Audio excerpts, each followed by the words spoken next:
Zaman hayırlı olsun GRT kanalında Gagauzya Gün Günden programması, ben onun götürücüsü Marina Tapal. Bu haftanın süresinde Moldova'da nişanladılar Halklar Arası Gazetacıların Günü. Onu başladılar bakma 1993 yıldan beri. UNESCO onu kararladı ki dünyada olsun kolaylık jurnalistika zanatında serbest, bağımsız her bir temayı açıklama. Bu yıl yurtu jurnalistika dijital ortamında lozunguna göre geçti. Ki dikkatli çevirmenince informasiya teknolojiyaları yetkilerler jurnalistleri bütün dünyada. Hem de nesi problemalarla karşı gelirler mass media çalışanları, kurumları her taraftan, internet tarafından, öndürücülük tarafından hem o problemalarla insanlar da pek inanmıyorlar, o informasiya angları yerleşik bugün internetten. Bugün stüdyomuzda bulunur anılmış jurnalist, Gagauzya'nın jurnalisti Alla Büyük.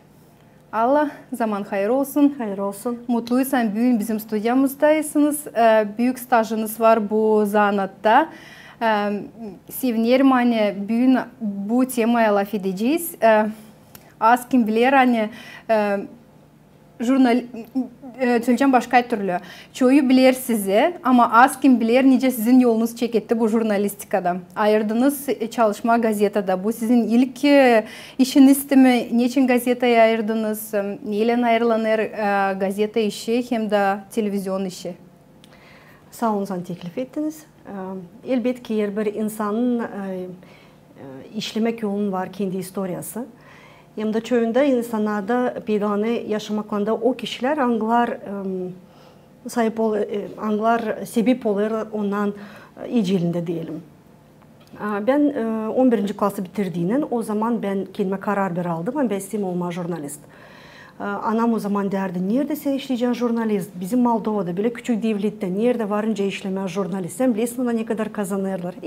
Her bir ana gibi düşünür, yani onun uşağı bir iyi bir zanaat alsın, hani silah ödensin. O zaman o beni isterdi verme programist, böyle kompüterlerle böyle uğurda öğrenme. Ben o zaman ona kararlı dedim. Hani küsü olmasın, ya ben gideyim o yoldan hangisini ben isterim olma jurnalist, ya da gideceğim o zaman Türkiye işleme.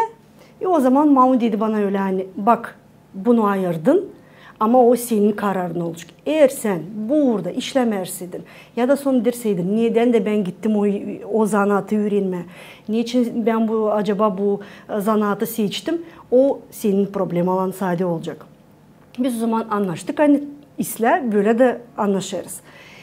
Ben gittim, öğrendim Moldova Devlet Üniversitesi'nde 4 yıl bitirdim ben üniversitede. Elbette ki üniversiteden sonra çoğu bilmeyi ne yapsın, nereye kendini atsın, nerede bulsun iş. O vakitlerde 2008-9. yıllarda pek de çok iş yoktu. Aslında bugün bilirsiniz hep zor durumdaydı bizim devletimiz. Bir gün ben o zaman işlerdim подработканча diyala postpoligrafiyada yapardık bloknot, yapardık открыткала böyle işler. Elbette ki o dil jurnalistika ama neredeyse lazımdı işleme. O zamanlar tam bitirdim üniversitede, köyde gelmeyi istemiyordum. Bir gün bana geldi bir telefon açıldı. Açtım telefonu. Bir adam sesi, siz Alla Büyük mü? Ben diyeyim ben. Ben Mikhail Makarovich Farmuzal. O zamanlar o tam başkandı Gagauzya'da. Ben isteyeyim sizinle buluşma. Biz anlaştık onun, aynı buluşuyuz. Biz Kişinev'de buluştuk. O bana dedi öyle. Ben bakarım gençler anglar bizim Gagauzya'dan öğrenirler Kişinev'de, jurnalistika uğrunda. Da isteyeyim sizi, hani siz kalmazsınız Kişinev'de, gelirsiniz kendi ana toprağınıza da bu zanaatı ilerlersiniz ana toprağınızda. Elbette ki bu geniş bir adım bize karşı, gençlere karşı anglar kendilerini tabi bilmiyorlar nerede bulma. Böyle büyük insan bir büyük pay aldı benim yaşamımda. Ben büyüğün de ona her zaman kendime sağ ol derim. Buluştuğu zaman da hep derim ona sağ olsun.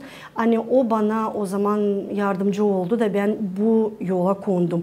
O zaman o bana teklif etti. İşleyeyim Znamya gazetesinde çadırda. Elbette ki o hiç değil benim rayonum. Ben kendim Vulkaneş dolayından. Ben düşünüyordum acaba ne yapacağım ben orada, ben yoktur yaşamamda çadıra gittiğim ama dilen yaşayayım orada. Sağ olsun benim var bir Leylum Beşgöz'den Molla Aleksandra Ivanovna kendi evine kabul etti. Ben onunla da bir yıl mı ne kadar yaşadım. Sağ olsunlar ekmeğini yedim, suyunu harcadım diyorlar. Öyle ben yavaş yavaş bu yola kondum. Ama çok yılda çalışırsınız, şimdi de çalışırsınız gazetede, Vesti Gagauzi, sonra onun için de biraz laf edeceğiz. Ama söyleyeceğim öyle hani seçtiniz ama kendiniz de seçmediniz, yolladılar ilk işe o gazete işine size. Ama şimdi artık çalışırsınız televizyonda da, o bir internet portal, orada da çıkarırsınız programları. Neyle ayrılanır bu işler, hem de canınıza hangi jurnalistika çeşidi daha yakın? Şimdi bakınız ben ne söyledim, Znamya'da çekittim bir işleme. Ben orada işledim 1,5-2 yıla yakın vakit. Sonra yaşamak öyle döndü. Hani bana geldi bir teklif. Vulkan işte Panorama'da işleyeyim, baş redaktör. Ben orada pay aldım, işledim orada. Sonra evlendim. Uşağım oldu elbette ki biraz uşağımdan durdum 2 yıl. Ben dekretten çıktığı zaman gazete Panorama kapanmıştı. Çünkü kanunlar öyle çıktı yani lamdı kapasına o gazeteyi çünkü o devlet gazetesiydi. Elbette ki ben kendimi başka yerde bir yerde görmeyerdim. Büyün de daha görmeyeyim jurnalistikadan kare. Sağ olsun benim kolegalarım bana yardımcı oldular. Dediler hani varmış vakansiya bir yer Vesti Gagauzi gazetesinde. 2013 yıldan beri ben orada işlerim. Bugünkü güne kadar da elbette ki çekittim bir jurnalist gibi. Sonra oldum ответственный redaktör. Şimdi oldum zam redaktörü, baş redaktörün yardımcısı. Yavaş yavaş büyüdük biz de burada. Bugün de kendimi başka yerde göremeyim. Elbette ki varınca değiştireyim yollar diyelim de çekittim kendimi dinleme telejurnalistikada. Çünkü hani bir yerde durarken önce diyorlar, su da bir yerde durarken yeşil oluyormuş, lazım değişiklik olsun. O zaman kendimiz de büyüyeceğiz, kendimiz de değişeceğiz. Elbette ki nesilde yeni öğreneceğiz. Dinledim. Gene burada da isteyeyim söylemeye, yani yaşamamda peydalandığı bir insan hangisi gene bana teklif etti. Burada dinleyin kendimi. O vakitle Ekaterina Fyodorovna Jekova, siz onu sizler biliyorsunuz, bütün Gagauzi'de onu bili, deputat, halk topluluğunun deputatıydı. Bizim önderci oldu Garita. Doğru. O zaman tam yaklaşardı Gagauzi'nin yurtusu, bu Gagauz devlet yurtusuna karşı. Teklifle bana geldi, çıkaralım o insanlardan kim pay aldı Gagauziya kurmasında interviewlar yapalım. Ben dedim ona ne yapacağım? Ben hiç yoktur böyle iş yaptım. Ben hiç yoktur kameranın önüne çıktım. Yani jurnalist olarak elbette ki. O bana korkma. O kadar da zor iş değil. Dine olmasaydı o zaman problema yok. Ben aldım kendimiyle elbette ki. Dedim ki bu biz belli böyle lazım olsun. Eğer bana böyle teklif geldi. Zaman birinde de bana yine başka teklifler geldiydi. Hangilerini ben kabul ettim. Sağ olsunlar. Ben pişman olmadım. Elbette ki bu teklifi de kabul ettiğinden gene pişman olmadım. Ben kabul ettim, denedim, beğendim. Gördüm hani pek o kadar da prost olmuyor bende bu iş. Yavaş yavaş da ilerlettim bu zanaatı ötede orada. Ama hangi taraf? Telejurnalistika mı, gazete işi mi? Hangisi daha yakın? Hep bu kadar sizin söylemediniz bize. Bakınız, bunları hiç yok nasıl koyma bir kantara. Niçin ki yani tam başka işler. Burada telejurnalistikada bize lazım olsun kartinka. Bize lazım olsun ses, lazım olsun. Sen görünüyorsun orada. Orada sen yanlış söylemeyeceksin. Sende vakit düşünmeye yok. Sen de ne söyledin o da yüze çıkacak. Gazetede bizde var vakit. Ama gazetede çok izleyen insan var. Bu yanlışlık yazılmış. Burada dil o nokta koyulmuş, dil o virgül, dil böyle stilistika kullanılmış, dil doğru soru sorulmuş. Zaman insanda var analiz yapma. Yer bir bu yolların var kendi özelleri. Onun için söyleme hangisi daha iyisi, hangisi daha kolay yok önce söyleme. Ona tam başka birbirinden ayrılanırlar iki yol. Ama bugün Gagauzya'da, Moldova'da Zor mu zanatlanma jurnalistikadan? Var mı bu zorluklar? Anglarını ben programın çeketmesinde söyledim. Hani serbest lafını söyleyemeyeceğin. Hani şimdi bu informasyon teknolojiyaları çıktılar yön plana. Hepsi bekler orada hızlı informasyon peydalanır. Hani gazeta, televizyon onlar biraz daha geri kaldı. Onları ciddi işlettirmediğini, ileri götürmediğini lazım. Çok çalışma, hani çok kaliteli olsun bir content. Hani seni insan istesin seyretmem, inansın seni. Var mı bir dünyada serbest jurnalistika? Ben yokunca bu soruşa cevap edeyim. Niçin ki yani bu zor bir soruş. Görüyorsunuz bizde çok internet portal var. Hepsi kendi politikasını götürür. O zaman var mı bizde serbest jurnalistika? Hep bir toplantı ya da bir olaya başka taraftan jurnalistler bakır. Serbest mi değil mi serbest? Ben bunu yokunca söyleyeyim. Belki kimse de ona söyledi böyle yazsın. Belki kimse de onun fikrine dokundu diyelim hani dedi ona. Bu dil doğru böyle sen yazamayacaksın. Biz söyleriz sen var serbest jurnalistika ama yer bir redaksiyon var kendi politikası. Redaksiyon kendisi seçer neyi yazma neyi yazmama. Hangi köşeden bakma bu probleme, hangi köşeden onu kapama gözlerini. Onun için söyleme hani tam %100 bugünkü günde dünyada var serbest jurnalistika, ben bundan kayıl değilim. Elbette ki yer yerde bir damla ama insanın kendi bakışı sebep olur o haberlere hangisini çıkarırlar ona üze. Zor mu Gagauziya'da jurnalistika götürme? Ben sanırım hani bizim bu küçük regiona göre kolay değil. Biliyorsunuz kendiniz de jurnalistikada işliyorsunuz. Çok kere karşı geliyorsunuz türlü insanlarla. Neredeyse birbirini anlamamışsın. Nerede doğru laf yazmamışsın. Nerede sana zvonit bir şey sen doğru yazmamışsın. Onun diyelim adını mı soyadında bir literim doğru yazmamışsın. Çok problema çıkar. Bunlar en küçük problemalar. Ama daha büyük problemalar hani senzura da varınca olsun. Yazarken de programı da götürürken de ya da redaktör varca değilsin sen bu problemi böyle göster. Bu taraftan bak. Elbette ki bir insanın elinde bu iş. Hangi taraftan kabul edecek o informasyayı o taraftan da doğru olacak. Çünkü biz bir türlü insana anlatacağız ama ne sonuçlar onunla çıkışlar onlar yapacaklar biz ona karar veremeyiz. Ben hiç size sordum bu soruşu. Hani TGRT kanalı da isterim söylemen devletle hem Gagauzya'nın aralarında biraz zorlu bu ilişkiler, bağlantılar. Hani GRT kanalı da düştü göz altına bu strukturalar, hani bakırlar bize ona devlet strukturaları. Hani diyeceğim hani yakışmır serbest kendi programlarımızı götürelim ama hep bu kadar politika karşı jurnalistlerin doğru. İşine hani bu yokunca jurnalistler büyün olsunlar %100% hani te uşak gördüğün jurnalistlere ekranda değilsin ben de bu ayıracağım bu zanatı zira onun ardına gider statyalar nerede GRT kanalını kapamışlar ya da kapamamışlar sanksiya olmuş öbür kanalda olmuş sanksiya bu doğru söylememiş deyince siz söylediniz hani bu portalda daha çok yanlışlık ona girmeyeceğiz hani uşaklar bu zanatı yavaş yavaş hiç de seçmeyecekler.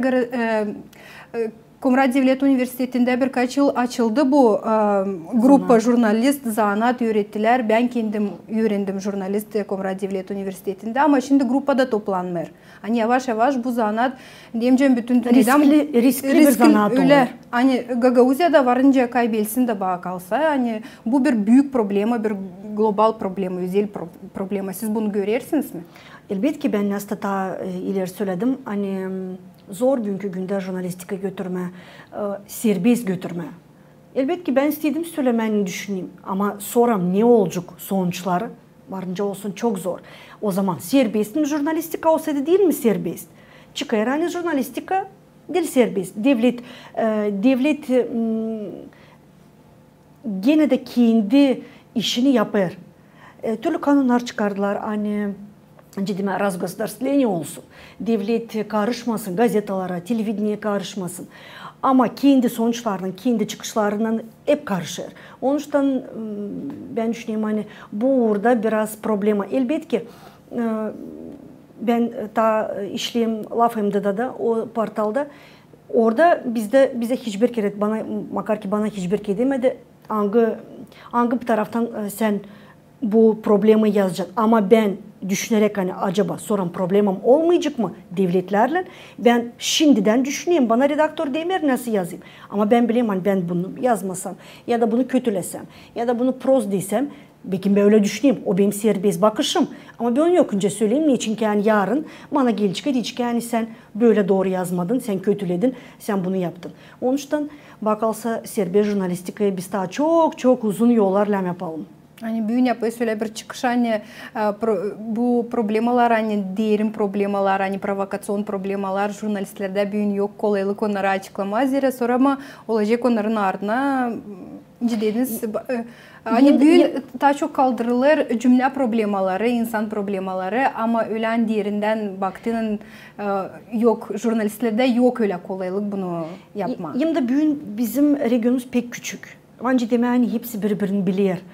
Bende var çok tanıdık jurnalistler, anglar büyük problemler oldu. Niçin ki yani yazmışlar hani Bolnica'da para toplayarlar ya da Tanisa'ydı. Onları yıllarca vardır duyduğum hani kabul etmediler ya da kabul ettiğinde böyle zar zor onları kabul ediyorlar Bolnica ya da başka yerlere. Onun için cümle de bırakmayı serbest olma. Ben artık bırakayım devleti. Cümle de bırakma, cümle de kayıl değil. Hani bu jurnalistika olsun serbest. Hani insan da terbiye edili başka türlü. Hani doğru. Hepsi biz sanırsan bizi bilirler diyeni biz içimizde var o korku. Hani benlem olacak düşeyim bolitsa yani beni tanıyacaklar. Beni yani bu da bir durguducu faktör. Biz tez güreşmeye korrupsiyonla, biz tez güreşmeye yalancılıkla, biz tez güreşmeye çok işlerle ama insan kendisi bize bırakmıyor bu işi yapman için sen tam çekildiğinden korrupsiyi söyleme çekildi senin her bir taraftan şimdi hani bu Facebook'ta hepsi profesör oldu, hepsi orada bilgiç adamlar oldu, hepsi sana komentarı yazıyor, seni kötüler. Hiçbir şey doğru yüze çıkaramıyorsun. Niçin ki yani bulmertiyonlar ki hani bunu seni o kadar bağlayacak. Hani keşke düşünüyorsun taysla susayım. Ne kadar hani açacağım ağzımı. Da sonra faydası da olmayacak. Kendimde moralimi bozacağım. Kendi avtoritetimi de bozacağım. Onun için insan da biraz çeketsin kendisinden. Kabul etsin doğruluğu. Görsün desin. Doğru. Bu yalan değil. Ama utanmasınlar. Korkmasınlar, onlar da söylemeye bilmem siz karşı gelirsiniz mi ama açan biz yaparız cümle bakışı insanın arasına çıkarız hani onların bakışını öğrenmediğini. Çoğu kamera istemiyor söyleme ama kamera bir tarafa gittiğinde yerden söyler hani ben böyle düşüneyim ama kamera korkarlar yok önce jurnalist kendi üstüne alsın hepsi problemaları hepsi bakışları açıklasın bu kameranın önünde açan insan da istemiyor bunu yapmak. Bu normal niçin biz görürüz ne oluyor Gagauziya'da biz evde hepsini laf edeceğiz. İçeride biz bunu laf edeceğiz. Sokakta da biz bunu laf edeceğiz. Ama sokaktan dışarıda biz bunu laf etmeyeceğiz. Zerem ki hiç ben onu söyleyeceğim. Tövbe gitsin de yapsın. Biz görürüz ne oluyor mitinglerde. Hepsi evde bunu laf ediyor. Hani zor vakitlere yetiştik.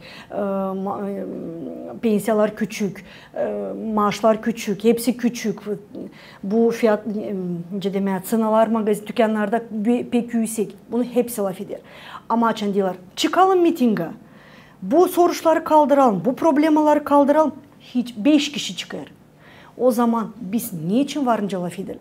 İnsan kendisi istemerken bu problemi çözme beklerken kimse gelecek. Oradan buradan yanaşık mahalleden, yanaşık köyden ya da jurnalist yapacak bu kaldıracak bu problemi. O zaman biz hep burada yaşayacağız. Ama değil burada. Biz daha prosto oraya yetişeceğiz. Zerem ki yıldan yıla hastalık üstelir. Bu problemi orada böyle üstelecek. Sağ olun Allah. Tabi bir problemi var hani siz işlersiniz gazetada Vesti Gagauzya o gazete Gagauzya halk topluluğu kararladı kapama kalacak sadece ekspres kanun bence anlarım ama ta sürttü bu proses hep gider kapanmadı ta gazeta sanırım ama hep o kadar siz nice bilirim istemirsiniz kapansın bu gazeta 2012'de mi 11'de teşhi yalan istememi söylemeye çıktı kanun devletten. Сталер'de dedim. O разгосударствление государственных печатных изданий. Elbette ki bu kanuna göre bu işlemde çoktan olsun. Pek çoktan olsun. biz büyüne de yetiştik de artık geçti 10-11 yıl. Biz hep işledik, gazete hep çalıştı. İnsanlar hep haberleri kabul ettiler, hep okudular bizim haberlerimizi. Elbette geçtik o vakıda açan artık ince değil bıçak dayandı boğazımıza. Lazım bu kanunu yüze çıkarma. Kanun tarafından baktığında bu doğru bir adım halk topluluğundan. Ama başka taraftan baktığında elbette ki gazete halk topluluğunun yardımsız, onlardan yardım kabul etmediğinden ileri gitmeyecek. Niçin ki yani bizim gazetemizde yok bütçet. Bugünkü günde insan reklama vermiyor, hani olsun büyük para. Verirler belki orada küçük kısa ona bence deme yani hiçbir şey. Onun için tam bu kanun yüze çıktığına, bu karar yüze çıktığına gazete elbette ki ben düşünüyorum hani kapanacak. Sadece kalacak ekspres kanun nerede halk topluluğu, İspalkom, Счетный palata onlar kendi çıkışlarını, kendi aktlarını oraya koyacaklar. Bugün çok mu insan yazılı sizin gazete? Çok değil. Niçin ki yani bugünkü günde insan düşünüyor ne iyisin acaba? Onun için sayısını söylemeyeceğim ama az. Bakarak ne vardı 3 yıl, 4 yıl, 5 yıl geri elbette ki pek az. Ama onlar da biz düşünüyoruz. Bakar ki bir insan yazılsın bizim gazetemize, biz lazım ona o gazete verelim. Onun için isteyeyim söylemeye hani belki bir şey değişik. Belki bir şey değişik, belki bir şans bulunacak da o gazete ilerleyecek. Ama bugünkü günde görünüyor hani pek bu gazetenin eceli sonuna yaklaşır. Komanda hangisini bile çalışırsınız, onların eceli gazetenin kapanmasından sonra mı ne soy? Hepsimiz üzülüyoruz bu işe. Pek niçin ki yani bizim komandamız, bizim redaksiyamız aile gibi. Biz orada problemlerimizi çıkarırız yüze, yardım da birbirimize buluruz, dayak birbirimize oluruz. Elbette ki biz bir aileyiz. Elbette ki sadece düşündüğün hani bu gazete kapanacak, hani bu gazete çalışmayacak da biz bir araya toplanmayacağız, bizi pek üzer. Var insanlar ki ta köylerden gelir bize, Kirsav'dan var işçimiz. Bağırçıdan insan her gün gidip gelir. Hani bakmayarak yola, bakmayarak hani pahalı yol bugünkü günde tutar. İnsan gelir niçin ki hani o biner bu işini. Bu işte bizde var kendi atmosferamız, kendi başka yaşamamız. Biz orada başka türlü kendimizi götürüyoruz. Biz orada serbest kendimizi duyuyoruz. Onun için elbette ki biz pek güceneriz eğer kapansaydı bu gazete. Ne yapacak o insanlar? Ama sağ olsun halk topluluğu onlar da ararlar bir çıkış bu problemada nasıl yapma öyle hani makar ki gençleri işte bırakma anglar değil pensiyada. Elbette ki insan kim pensiyada onun biraz var umudu hani var bir ki kuruşu. Ama insanlar ki hani bugünkü günde bir yerde sadece işlerler o da Vesti Gagauz'da elbette ki o da düşünüyor nasıl o kendi ailesine bakacak, uşağına nasıl bakacak. Ondan sağ olsun halk topluluğu bu soruşu savaşırlar çözme. Bu kanunlar paydalanırlar, bilmeyeyim ne düşünürler devlet kuvvetler açan çıkarırlar böyle kanunları ama isterim bağlama bununla. Yer olar da Gagauziyada böyle bir geniş kultura, okumak kulturası, gazetalar kapanacaklar, hani toplayacaklar. Kapanmayacaktı. Niçin biz görüyoruz ne olur, bizim gençler okumur. Bugünkü günde bizim gazetemizi okur daha çok ihtiyar insanlar. Kim anne daha Sovyet zamandan sınaşmış okuma, kabul etme, yeni bilgiler, nesedi yeni öğrenme. Gençler okumur. Biz onu gördük. Artık bu YouTube, TikTok, Instagram onlar hem betten de bu durumu bozdular. Hem betten. Benim kızım okula gider. Ben kendim uşağımdan görüyorum. Ne orada bizim gençler. Hem o yalnız değil. Hepsi analar bunu söyler. Hani gençler okuma istemiyor. Uroklarda verirler onlara, literatura uğrunda verirler okuma. Onu okumurlar, ona gelirler YouTube'a koyarlar, audio kniga da sislerler. Gazetanın geleceği böyle. Elbette ki tabii ki yıl geride belli de hani gazeteler yetişir sona değil sadece bizim ama bütün dünyada büyük gazeteler diyelim Germanya'da, Amerika'da, Angliya'da elbette ki ona daha durarlar. Niçin ki yani orada var bu kultura bakılsa. Var okuma kulturası. Rusya'da da bu kültüra okuması var. Niçin ki orada metroda da gidiyorsun. Hepsi insanlar planşetlerden neseyde okur. Kimse gazete okur, kimse kağıdı. Biz görüyoruz parkta insan hiçbir kağıtla görmeyeceksin. Hepsi ya tatlı su elinde, ya piva elinde, ya dondurma elinde bir şey ama dil kağıt. Bu aileden biz böyle çekilir. Hani ailede okuyarsadılar, ailede yazılarsadılar gazeteleri. Benim küçüklüğümden anam eve getirerdiler ay çıktığının töle bir tepe gazete. Hani biz de onunla bile okardık onu. Şimdi öyle bizde. Ben sanırım hani pek de aileden de sade değil. Niçin ki yani ona çıktığı zaman birbirinden görsün senin kağıt elinde de bir ta diyelim hırsızca uşak olsun desin bak buna almıştı kağıt okuyor. O alacak onu gülme. Elbette ki o hiçbir zaman başka kağıt almayacak. Bu daha çok gençler cümlesinde bu probleme kuruluyor. Niçin ki yani gençler şimdi pek evde oturmuyor. Ona çıkarırlar, parkta geziniyorlar, gençlerle toplanıyorlar. Bizim gazete redaksiyonun yanında çok genç. Niçin ki yani bizim yanımızda lisey biz görüyoruz bu durumu. Görüyoruz niye onlar yaparlar serbest zamanda. Biz işleriz niye onlar laf eder. Bunu hiç istemeyeyim konuşmada şimdi. Zira en bitten de insanların moral varınca bozulsun. Ama kağıt onu okumuyor. Hem de aile sebep değil. Ben vereyim garanti yani ondan anası bekimdir %100. Ama çoğun anası evde bir şey okur. Bekim telefonda haberi okur. Bekim bir kağıt almış bibliotekadan. Okur. Ama uşağı değil bu hiç. Benim uşağım bazı nitse onu okuyorsun. Açan varınca girme YouTube'da da onu sisleme. Sen başka iş yaparken de sisle onu. Böyle uşaklar düşünüyor. Sizin gazetanızın var internet sayfası da. O çalışır mı? Gazete kapandığından o kalacak mı? Kalmayacak mı? Belki uşaklar oraya giriyorlar, orada okuyorlar sizin haberleri. Uşaklar okumuyor. Diyelim böyle. Hani biz yaptık çıkış hani biz çıkış yaptık, uşaklar okumuyor. Gençler sayfamıza gelir, gençler değil ama okuyucular sayfamıza gelir. Çünkü bizim o sayfada var Express Kanon'un PDF yaprakları, formatı. Oradan varınca onlar çeksinler de eğer bir çıkışları, eğer bir aktları, eğer bir постановление yani çıkardı halk topluluğu ya da isполком ya da Счетный palatanın çıkışları hepsi onlar orada var. Onun için bizim en büyük özelliğimiz budur. Hani bizim gazetamızda, sadece bizim gazetamızda bu informasyon ona varınca bulsunlar. Hem saytımızda da. Halk topluluğundan böyle haber geldi. Hani saytımızı ilerletelim. Ara sıra haber koyalım. Ama burada kanunları mutlaka hep bir daha da orada çıkaralım. Umutlanırsan böyle de olacak. Vakitimiz bu programın süresinde bitti. Sağ olasınız. Allah'ın büyün pay aldınız bizim programımızda. Sanırım hani oldu bir meraklı konuşmamız aramızda. Uşaklar da biraz jurnalistika zanatına bakışını değiştirdiler. Bilmiyorum değiştirirler mi değiştirmeden ona bakar ki bakıştan değiştirsen okuma karşı. Eğer ona bilseler okuma elbette ki ona jurnalistika uğruna da bakacaklar. Niçin ki yani jurnalistika o zor bir zanat. Biz anlarız hani biz jurnalistler lazım her bir taraftan bilelim. Onun için biz lazım hep okuyalım çok. Biz lazım çok öğrenelim. Hani akıllı jurnalist olalım da bize demesin. Yani bu da ne burada laf eder. Hani hiç kendisi anlaması yok. Onun için jurnalist olmak kolay iş değil. Ama o insan kim çok okur, çok bilir, onda hep var şans bu uğurda işleme, hem yüksek uğra yetişme. Sağ olun Allah. Bizim programımız Gagauzya Gün-Günden yetişti kendi sonuna. Siz kalın bizimle GRT kanalında.